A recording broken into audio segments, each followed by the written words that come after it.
Juan capítulo 4 versículo 1 dice: Por tanto, cuando el Señor supo que los fariseos habían oído que él hacía y bautizaba más discípulos que Juan, aunque Jesús mismo no bautizaba sino sus discípulos, salió de Judea y se fue otra vez para Galilea, y él tenía que pasar por Samaria.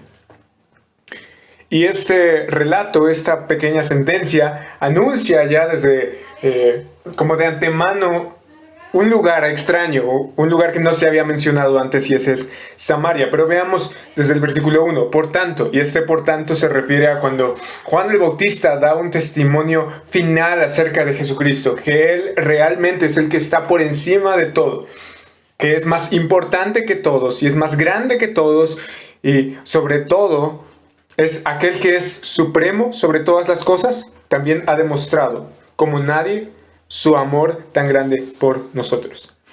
Entonces, con esto en mente, por tanto, cuando el Señor, y está hablando de Jesús por supuesto, supo que los fariseos, que eran los religiosos de su época, aquellos que debían enseñar al pueblo, pero también aquellos que ponían cargas en los hombros de la gente que ellos mismos no estaban dispuestos a llevar, esos mismos habían oído que Jesús hacía y bautizaba más discípulos que Juan.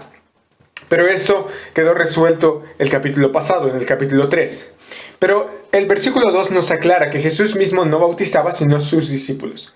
Entonces, con esto en mente, él sale de Judea y se fue otra vez para Galilea, que es como salir del área central de Israel, de la zona centro, hacia el norte.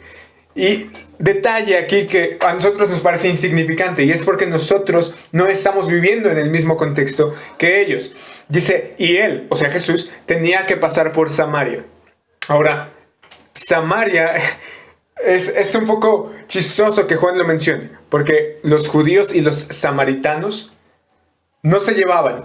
Es más, no solo no se llevaban, se odiaban. Los samaritanos provienen de... Recordemos que cuando los judíos quedan esparcidos por todo Medio Oriente, algunos se quedan en Samaria, que es la región, y entonces otras naciones vienen y se juntan con los judíos y se mezclan, hacen una mezcla. Entonces, por un lado tienes a los judíos fieles que están ahí en la zona centro, pero los samaritanos que están como a un ladito. Estos samaritanos son judíos mezclados con extranjeros, y por supuesto no solo mezclan la sangre, mezclan también cultura, mezclan también religión, mezclan costumbres. Y esto por supuesto crea una visión distorsionada, una cosmovisión errada sobre Dios y sobre la humanidad. En ese sentido, los samaritanos deciden apartarse de los ídolos, regresar al Dios vivo y verdadero, pero con una gran diferencia. Ellos no aceptan como inspirados todos los libros del Antiguo Testamento, sino solamente los 5 primeros libros, los que conocemos como el Pentateuco. Ahora, ellos decían, o ellos negaban que debían adorar a Dios en Jerusalén. Ellos decían que debían adorar a Dios en el monte Gerizim. Entonces para ellos ese monte era como un monte sagrado, un monte santo, un monte donde ellos podían adorar a Dios. El problema es que era a su manera. De tal forma que los judíos se enojaban mucho por ese aspecto y repudiaban a los samaritanos. Y entonces ellos, los judíos en los tiempos de Cristo, preferían darle la vuelta a Samaria, que era un viaje más largo, en lugar de pasar por Samaria y obviamente encontrarse a los samaritanos. Ahora, Juan nos dice que él tenía que pasar por Samaria, pero la pregunta es, ¿por qué tenía que hacerlo? ¿Había algo que se lo impedía, que impedía una ruta normal para un judío? ¿Qué era lo que necesitaba, qué era lo que hacía necesario que él pasara por Samaria? Y esto, por supuesto, nos transmite la pregunta, pero también la respuesta en los siguientes versículos. Esta no es una necesidad geográfica, no es una necesidad de tiempo, es una necesidad espiritual. Él tiene que cumplir una misión en Samaria. Y eso arranca con el versículo 5. Llegó pues a una ciudad de Samaria llamada Sicar, cerca de la parcela de tierra que Jacob dio a su hijo José. Y allí estaba el pozo de Jacob.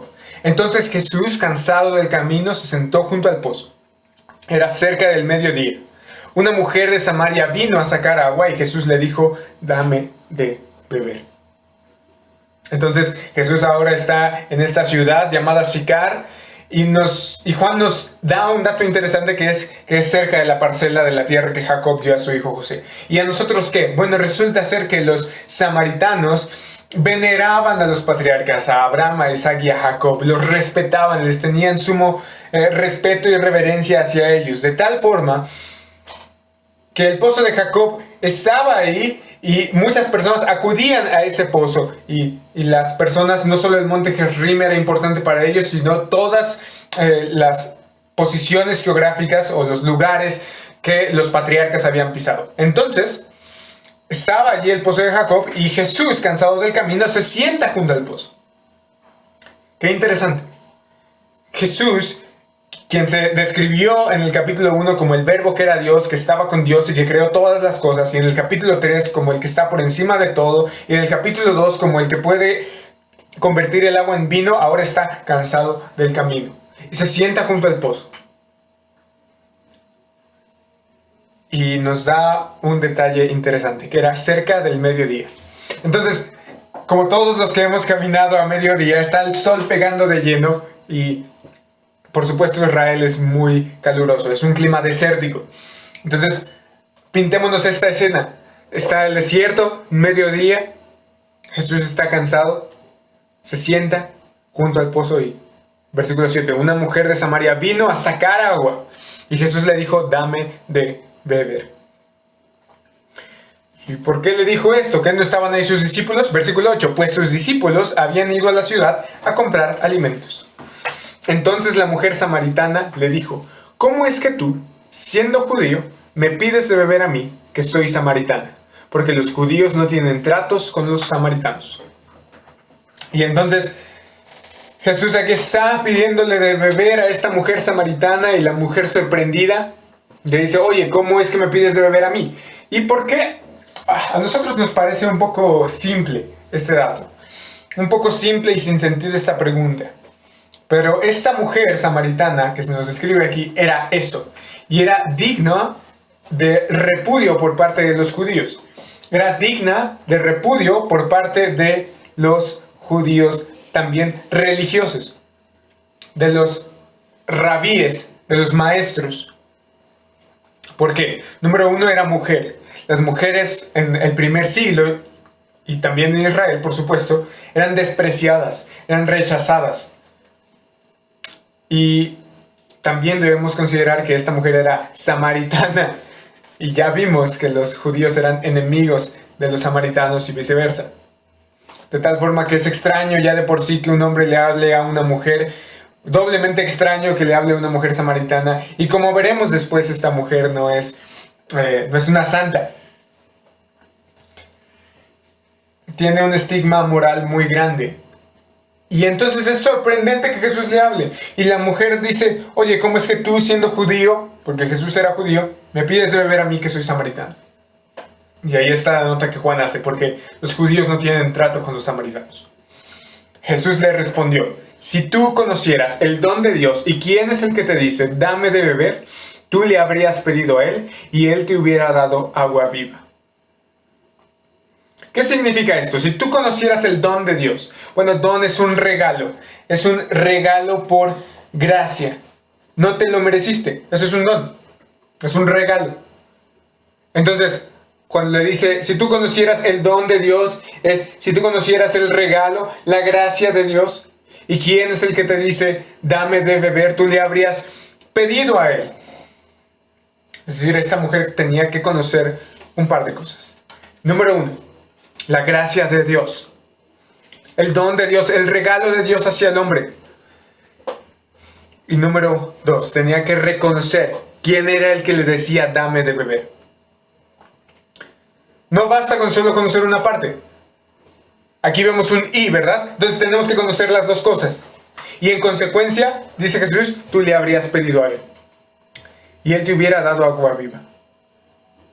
Entonces, reconocer ambas cosas, conocer ambas cosas, nos arrastra a pedir agua viva al Señor. Y Él, con certeza, dice, Él te hubiera dado agua viva. Ahora, el concepto de agua viva es muy Suena muy impresionante, muy conmovedor, muy espiritual. Pero ¿qué era exactamente el agua viva? Bueno, el agua viva era básicamente agua que se movía. Era agua de manantial, agua de río, agua básicamente que estaba en movimiento. Y esa agua los judíos la consideraban apta para la purificación, para una purificación ritual. Entonces, cuando él le dice, te hubiera dado agua viva, yo tengo un agua mejor que esta. Tengo un agua que se mueve, un agua que puede purificar. ¿Purificar cómo? ¿Externamente? ¿Nos puede lavar externamente? No. El agua viva que Dios da implica la limpieza no solo de nuestro exterior, sino de nuestro interior también. Y entonces ella le dijo, Señor, no tienes con qué sacarla. Y el pozo es hondo. ¿De dónde pues tienes esa agua viva? Ahora, la pregunta en el versículo 12 es interesante. ¿Acaso eres tú mayor que nuestro padre Jacob, que nos dio el pozo del cual bebió él mismo y sus hijos y sus ganados? Hasta ahora, nosotros no hemos visto en el texto nada que diga que la mujer estaba tomando en serio las palabras de Jesús. Era un perfecto desconocido. Era un perfecto extraño. ¿Cómo tenía certeza de lo que le decía, de que lo que le decía era cierto? Señor, no tienes con qué sacarla. Oye, Jesús, pues, ¿de dónde vas a sacar el agua? El pozo es hondo. Este pozo ya de por sí es hondo.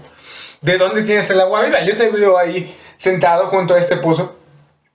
¿Acaso eres tú mayor que nuestro padre Jacob? Y esta pregunta es formulada para que responda, pues por supuesto que no eres mayor que nuestro padre Jacob. Tú estás ahí sentadote. Pero la cosa es que esta pregunta que parecía responderse con un no, en realidad se responde con un sí. Por supuesto que es mayor que el padre Jacob. Por supuesto que es mayor que aquel que les dio ese pozo. Versículo 13, Jesús le respondió, todo el que beba de esta agua volverá a tener sed. Pero el que beba del agua que yo le daré no tendrá sed jamás, sino que el agua que yo le daré se convertirá en él en una fuente de agua viva que brota para vida eterna. ¡Wow! Jesús le responde, todo el que beba de esta agua volverá a tener sed. Y eso era obvio porque la mujer iba recurrentemente a ese lugar. Pero el que bebe del agua que Jesús da no tiene sed jamás. Oye, yo también quiero de esa agua, yo siempre tengo sed. Avísame, Jesús, para no comprar más garrafones. Pero esta agua no es un agua física, es un agua espiritual, sino que el agua que yo le daré, quien la da, Jesús la da. No proviene de nosotros, el agua nos la da el Señor. Se convertirá en Él, se convertirá en nosotros. El agua que Jesús nos da se convierte en nosotros en una fuente de agua que brota para vida eterna. El agua viva que se mueve y que brota como manantial, brota de nuestro ser para vida eterna. Jesús nos la da como un don de Dios, como un regalo de Dios. Y nosotros nos convertimos en fuentes de agua viva. Y entonces, como es natural, versículo 15, Señor, le dijo la mujer, dame esa agua, para que no tengas sed ni vengas aquí a sacarla. Recordemos, la mujer hasta ahora no sabemos si estaba tomando en serio a Jesús. Jesús le dijo, ve, llama a tu marido y ven acá. No tengo marido, respondió la mujer. Jesús le dijo, bien has dicho, no tengo marido, porque 5 maridos has tenido y el que ahora tienes no es tu marido. En eso has dicho la verdad. ¡Wow! Ahora, Jesús le da una señal de que está hablando en serio, pero no solo eso. Está sacando al descubierto, está sacando a plena luz del día, a plena luz del mediodía, donde la luz es más visible, está sacando aquí lo que hay en el corazón de la mujer. Ve, llama a tu marido y ven acá. Oye, Jesús, yo no tengo marido, le responde la mujer. Y es que esta mujer había tenido 5 maridos y el que ahora estaba con ella o bien era el sexto o bien ni siquiera era su marido y solo se había contado. Y Jesús le dice, en eso has dicho la verdad. La mujer le dijo, Señor, me parece que tú eres profeta. Nuestros padres adoraron en este monte, y ustedes dicen que en Jerusalén está el lugar donde se debe adorar. Ahora, la mujer ya reconoce y les dice, este hombre como que no es cualquier hijo de vecino. Me parece que tú eres profeta, tú puedes percibir lo que yo vivo. Y la mujer, al verse expuesta, al ver su pecado expuesto, desvía la conversación y dice, nuestros padres adoraron en este monte. Cambia el sentido y cambia un tema polémico, por supuesto, porque como ya dijimos, los judíos y los samaritanos tenían severos problemas con el lugar de adoración. Entonces la mujer samaritana dice, nuestros padres adoraron en este monte. Y ustedes, es decir, los judíos, dicen que en Jerusalén está el lugar donde se debe adorar. Y Jesús de nuevo regresa a la conversación y dice, mujer, ¿cree lo que te digo? La hora viene cuando ni en este monte ni en Jerusalén adorarán ustedes al Padre. Ustedes adoran lo que no conocen. Nosotros adoramos lo que conocemos porque la salvación viene de los judíos. Pero la hora viene y ahora es cuando los verdaderos adoradores adorarán al Padre en espíritu y en verdad, porque ciertamente a los tales el Padre busca que lo adoren. Dios es espíritu y los que lo adoran deben adorar en espíritu y en verdad. Y aquí Jesús dice, o más bien expone lo central de la adoración. Dice, la adoración no está en este monte, ni en Jerusalén, ni en ningún otro lugar. Ustedes adoran lo que no conocen. Samaritanos, ustedes hacen la adoración como ustedes quieren, pero nosotros adoramos lo que conocemos. Sabemos cómo hacerlo y además tenemos motivos para hacerlo porque la salvación viene de los judíos. ¿Qué significa que la salvación viene de los judíos? ¿Que solo los judíos se van a salvar? No. El Mesías, por supuesto, era judío. Jesús era judío. Pero, verso 23, la hora viene y ahora es cuando los verdaderos adoradores adorarán al Padre. ¿En el monte Gerizim? No. ¿En Jerusalén? No. En espíritu y en verdad. En espíritu y en verdad.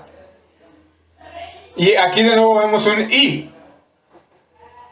El espíritu no se refiere al Espíritu Santo, se refiere a lo profundo de nuestro ser. Pero también ese profundo de nuestro ser no excluye la verdad. La adoración a Dios debe estar de acuerdo con la Escritura. No solo debe ser una adoración honesta que fluya de nuestro corazón, debe ser una adoración verdadera, porque adoramos al Dios verdadero. Y el Padre ciertamente busca que tales lo adoren. El Padre no solo ordena que tales lo adoren, el Padre busca. Él quiere que lo adoren de esta forma. Porque, verso 24, Dios es espíritu y los que lo adoran deben adorar en espíritu y en verdad. Verso 25, la mujer le dijo, sé que el Mesías viene, el que es llamado Cristo. Cuando Él venga nos declarará todo. Jesús le dijo, yo soy el que habla contigo. La mujer de nuevo desvía la conversación y dice, bueno, será tu opinión. Pero cuando venga el Mesías, pues nos va a resolver todas nuestras dudas. Y Jesús le dice, yo soy, ego eimi, que era la forma en la que Dios se presentaba a sí mismo en el Antiguo Testamento. Yo soy el que habla contigo. Este es el punto central de la conversación con la samaritana y no solo el clímax, sino también el cierre, la conclusión. Aquí termina su conversación.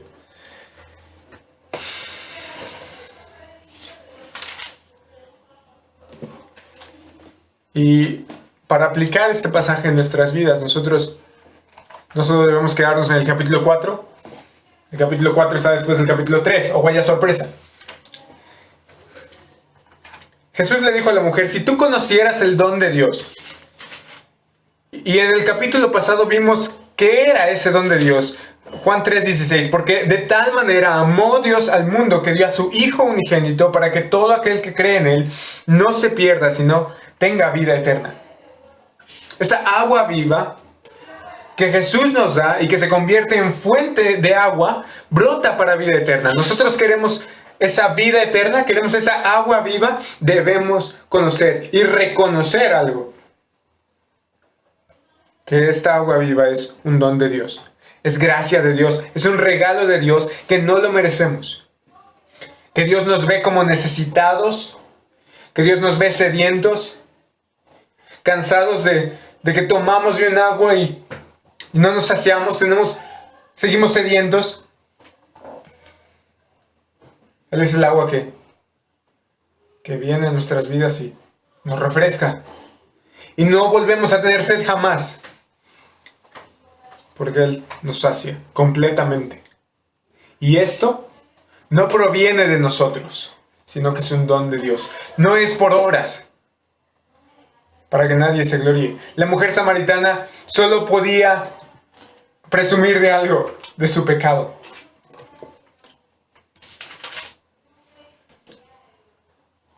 Pero Jesús también le dice, si conocieras el don de Dios, ¿y quién es el que te dice, dame de beber? Tú le habrías pedido a Él.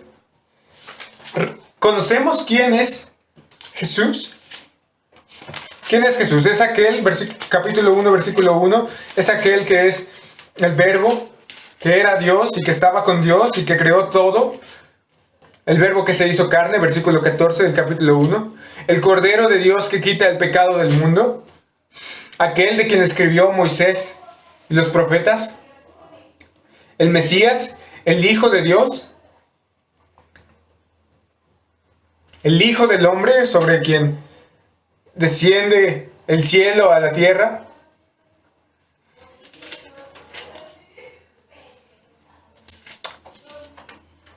Jesús es todo eso. Y necesitamos reconocer cada una de esos títulos de Cristo. Pero no solo conocerlos, sino reconocerle como nuestro Señor, el que tiene dominio sobre nosotros, y nuestro Salvador, el único que puede salvarnos. Y Jesús le dijo a la mujer samaritana, si tú conocieras el don de Dios, ¿y quién es el que te dice, dame de beber? Tú le habrías pedido a Él. Corramos a Él, corramos al agua viva. Corramos a Cristo para que Él nos dé el agua viva. Jesucristo está llamando al sediento. Vamos a Él. Vayamos a Cristo, miremos a Cristo, corramos a Cristo, entreguémonos a Cristo.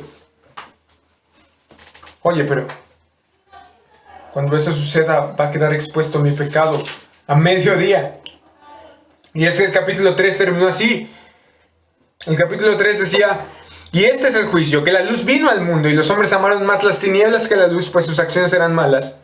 Porque todo el que hace lo malo odia la luz y no viene a la luz para que sus acciones no sean expuestas.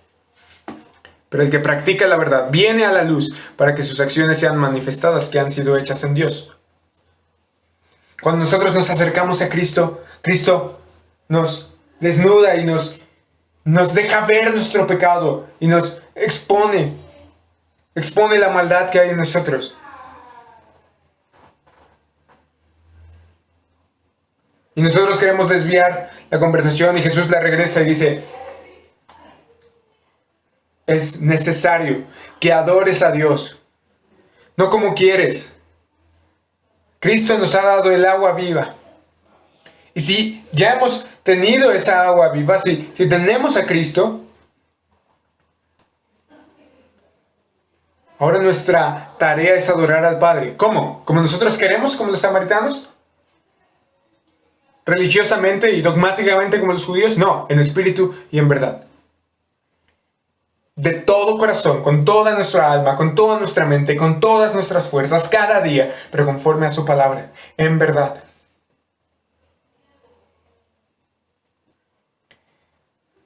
Podríamos decir, bueno, como la mujer samaritana, cuando el Mesías venga nos declarará todo.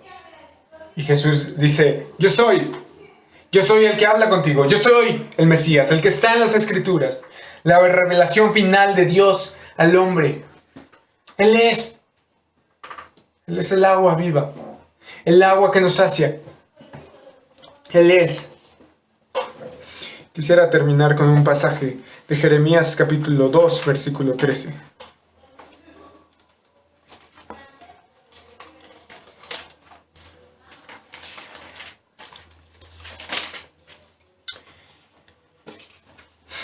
Porque dos males ha hecho mi pueblo. dice el Señor.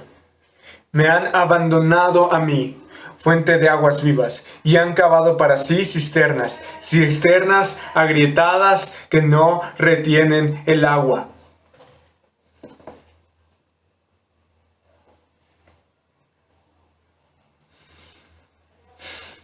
Hemos dejado al Señor. Hemos abandonado su palabra.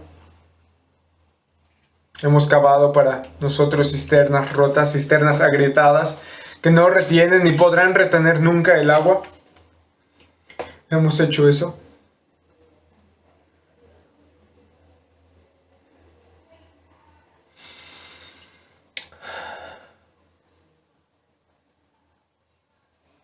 Pero gracias a Cristo, hoy podemos tener agua viva. Si reconocemos el don de Dios, reconocemos a aquel que dice, ven, paz te ofrece el agua viva. Hoy es el día de salvación.